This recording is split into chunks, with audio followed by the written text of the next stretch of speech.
All right, what's going on, everybody? I am going to blast this out here right now.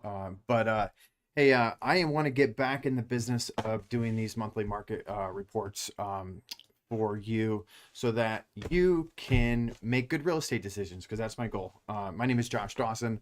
I am a realtor with Keller Williams Consultants Realty here in Dublin, Ohio, in beautiful Central Ohio. It is December 20th right now. I am just going to go over it's more national data, but I'll kind of do some anecdotes for local information. So you can have good conversations and be the local market expert and the real estate market expert during this holiday season when I'm sure many of you are going to be at various parties and whatnot. So, most agents have an idea of what's going on in the market. A really good agent understands what's happening, and great agents can explain what's happening. I'm going to do my best to be one of those great agents for you. So first, we're going to start off with 2024 forecast for what the real estate market is going to do in 2024. And I got to tell you, it's kind of like rolling the dice. But what I do is kind of look at uh, some entities that put out forecasts and whatnot. Right now, they're all over the place. You can see that blue graph there is the appreciation averages for 2024 based on these eight entities. We have the Mortgage Bankers Association, Fannie Mae, Freddie Mac, HPES, Goldman Sachs, the National Association of Realtors, Zillow, and Realtor.com. And if you look at it, they have a 1.5% average appreciation if you combine all eight of those. Um, Now, that is a little bit lower than the long-term historic averages. Real estate over the long term in the United States appreciates at about 4.92% on average each year. So it's below that, which is okay though. And I'll tell you why in a second. So as far as total home sales forecasts go, again, we're looking at the National Association of Realtors, the Mortgage Bankers Association, Fannie Mae, and the average of all three of them is 5.1 million total home sales projected for 2024. Over the last 10 years, I guess if you don't include the unicorn years of 2021 and 2022, the COVID years, because that was just a wacky market that threw everything out of whack. Uh, it's been about 5.2 million on average. So we're kind of, right around that. We are trending upward. The last year we've had a 20% increase versus 2022. Sales should pick up in 2024, which is good news. And here's why. So mortgage rates, this is as of November 30th of 2023. As you can see, mortgage rates really spiked what was that? Um, kind of in the fall, they really start to spike. And right now, as of December 20th, we're at 6.64%, which is below the long-term mortgage rate averages, which is good. That is bringing buyers back into the market and increasing buyer demand. So if you look at showing traffic, so based on showing time, which is a service that a lot of realtors use with their clients to help manage showing requests and then notifications and whatnot with their clients and with other agents. Showing traffic is above, you know, the pre-pandemic year, so that 2020, 21, 22-ish. We are above. So more people are seeing homes now than they did before the pandemic, which is really good. So we got a lot of buyer traffic out there, which is good news for sellers.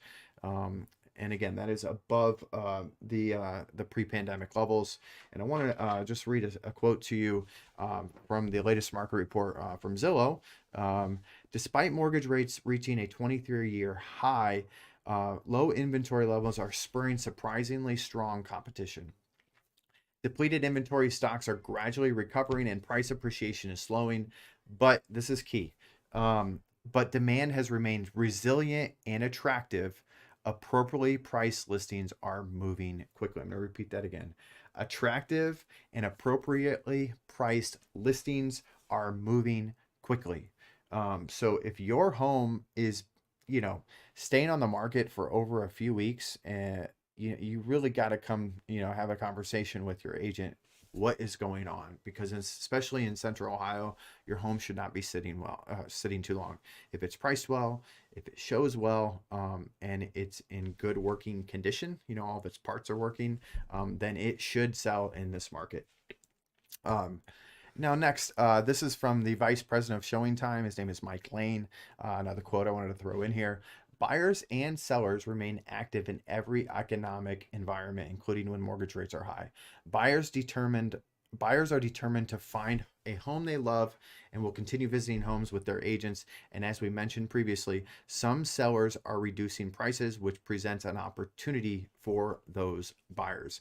I'm seeing more price drops here in Central Ohio, which is good news for buyers. I'm also seeing, homes falling out of contract. So one recommendation I would make is if you see a home, if it does have an accepted offer, then your agent should contact the listing agent and see, hey, would they be open-minded to accepting a backup offer? Somewhere around 15% of homes fall out of contract right now in Central Ohio. And so there's 15% chance that, that deal might fall through and then put you in the primary offer position. So that's definitely a strategy to use right now in this market. Next, let's talk about affordability. I've heard in the news, I am one of the older millennials, so I am more inclined, and I do read the paper and watch the news pretty regularly. I have seen some headlines, and remember, headlines are meant to scare people and not, clarify information, because they want to sell, commercial spots and advertisements and whatnot. Something about, affordability is decreased 60%, blah, blah, blah, blah, blah. And here's why. Because affordability during this time right here, I'm sorry, this graph is all messed up. It's just kind of when I transfer it from PowerPoint to PDF, sometimes it gets all jumbled. But, assuming a 30-year fixed rate mortgage with a 20% down payment on a medium priced home with a medium priced income, we look at like what's going to cost to own that home per month. So your principal payment and any interest payments, principal and insurance, right? So we want to make sure that that is not more than 25% or so. Today it's 27%, but the thing is that's because interest rates are higher and incomes have not really caught up with inflation. And so pretty soon we should see that change. We should see wages increasing slightly and mortgage rates to decrease over the next year. The Fed has projected maybe 3 interest rate cuts over the next year, which should drop that affordability right back down to 25% or even lower. Homes were extremely affordable during COVID, and those times are just not coming back. But they will be more imbalanced with long-term averages and what experts suggest as far as 25% of your monthly payment or monthly income going to housing costs. So if wages increase slightly and rates drop slightly, we'll be right there. I predict we'll be there probably within the next few months. But one thing they don't mention in all these stories is the equity buildup over time. So yeah, homes are 60% more unaffordable than they were during the most affordable time we've had in a very long time during COVID, right? Let's look at long-term appreciation, right? So, here in the Midwest, we've had, nationally since 1991, homes have appreciated about 306% since 1991, which is really good. And so a lot of these stories that the media puts out doesn't take into account the long-term gains that people have from home ownership. So I wanted to throw that out there so you can kind of get a gauge of where are equity gains the best. It looks like the Mountain West has been really, really good, but long-term averages are about since 1991, homes have appreciated about 306%. So also, I wanted to talk about the number of offers people are receiving on their listings. So right now, when a seller is listing their home for sale, national average is about 2.5%, or 2.5 offers per listing right now. And that is better than what we saw pre-COVID, right? COVID, we saw 3.5 to 4 offers per listing. And in certain markets like Central Ohio, it was probably double or triple that. But right now we're still before if you take out 2020 and 2021, those kind of COVID unicorn years, we are at our highest level of number of offers per listing. Wanted to make sure you saw that so that sellers can anticipate on average, how many offers they should receive. And this is assuming that your home is priced well, it shows well, and it's in good working condition. You should be seeing that, especially here in Central Ohio. Now, next one, median days on market. Then this is the days on market number the phrase gets thrown out so much. And right here, they're using days on market as the number of days from when a home is listed to when it's sold, right? When it's closed, the sale is closed. We're averaging about 50 days right now. That's if you compare October to October to October, going back to 2017. We are, above the COVID number, the unicorn years. Wanted to make sure I threw that in there. Now let's talk about inventory. So the active listing count. Oh gosh, we got a lot of work to do here. New construction is just not keeping pace with the number of homes that we need to see built every year and available to buyers to meet the buyer demand. And that's why I tell people, if you're on the fence right now, especially in Central Ohio, we are severely underbuilt in Central Ohio. And I'll talk about in a few moments, a stat that kind of shows what happens when we are underbuilt. Yeah, so we're listings are down. If we compare October to October to October to October, going back to 2017, we're at the lowest level for active listings that we've seen in a long time. Now, one positive sign here is normally we see a drop in new listings this time of year. But if you look at this black line here, that is represents the new listings that are coming to market, and we're actually outpacing the long-term averages.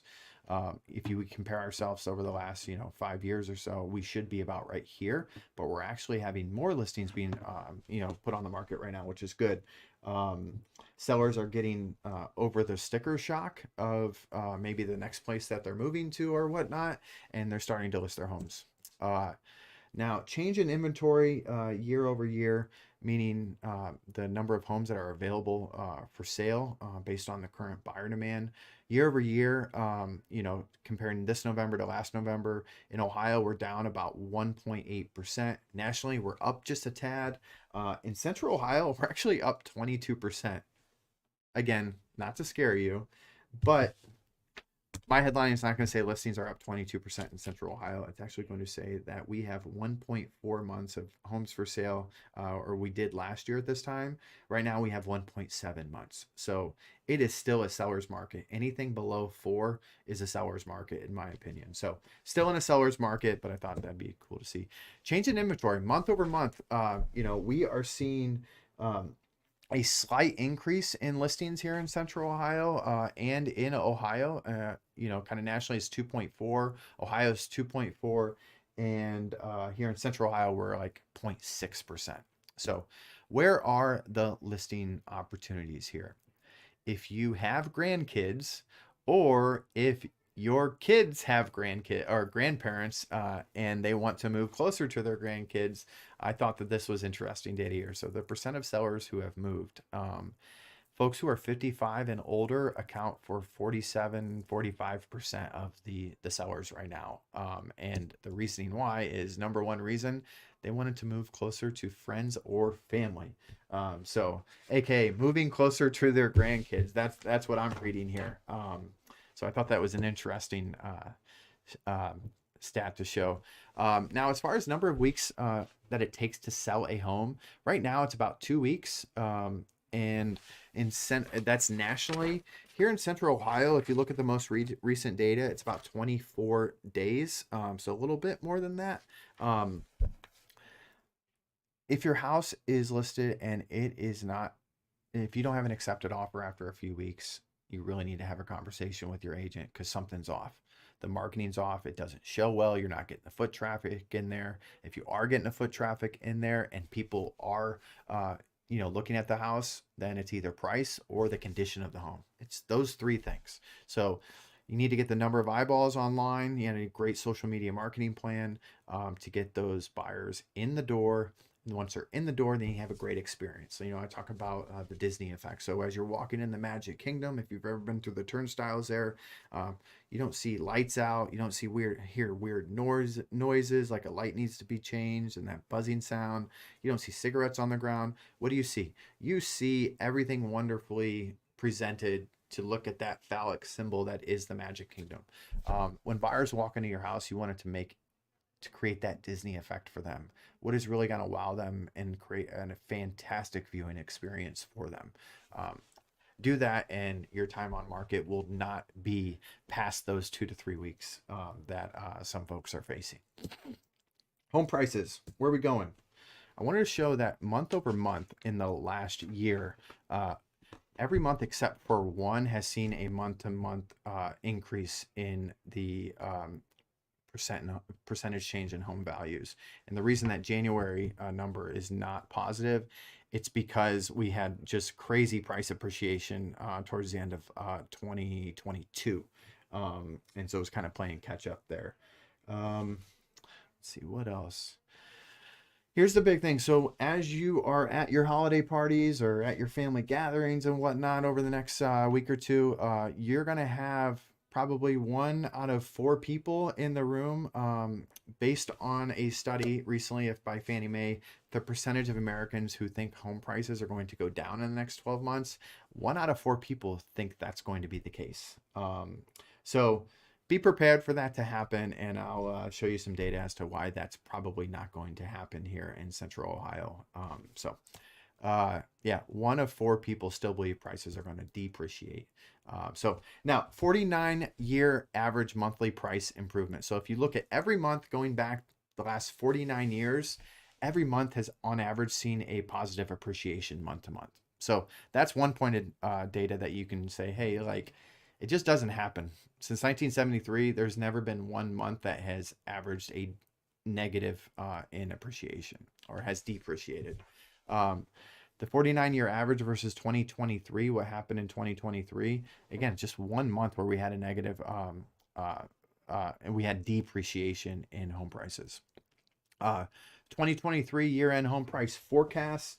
We're probably looking at nationally a normal year for price appreciation at about 4.6%. If you look at Fannie Mae, AEI, MBA, that's the mortgage bankers, Zillow, HPES, and the NAR. That's kind of their 4.6% is their average, which goes right in line for long-term historic averages for real estate appreciation in the United States. I am predicting, because right now we're trending year over year in Central Ohio at,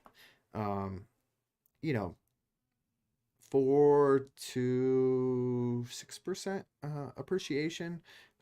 So I think we could probably expect 4 to 5.5% appreciation in Central Ohio over the next year. But again, every neighborhood is different. There's factors that play into that. Whether there's new inventory coming in the market, how attractive is the neighborhood, any development that's going to make things, sexy to move to and whatnot. So real estate is a hyper local market. So what happens in my home in Dublin versus Pickerington versus German Village versus London versus Delaware, versus New Albany and Johnstown is going to be very, very different. So that's why it's important to meet with somebody like me to really go over what's the best strategy for you as a seller or a buyer in this market. Let's see, what else do we got? You know what? That's it. I hope this was helpful. Here in Central Ohio, we are just have a shortage of inventory. We are under building homes by, we're probably producing maybe 60%, in my opinion, the number of homes that we should be building here in Central Ohio. And due to certain zoning rules in communities around Central Ohio, mostly in the suburbs, um, that's not going to change much. And our population is supposed to grow by another million people by the year 2050. So those two things alone are going to be why Central Ohio should be a strong real estate market for a very, very long time. So, anyways, I hope this was helpful. And hope you guys have a blessed holiday season and a prosperous, healthy, and safe 2024.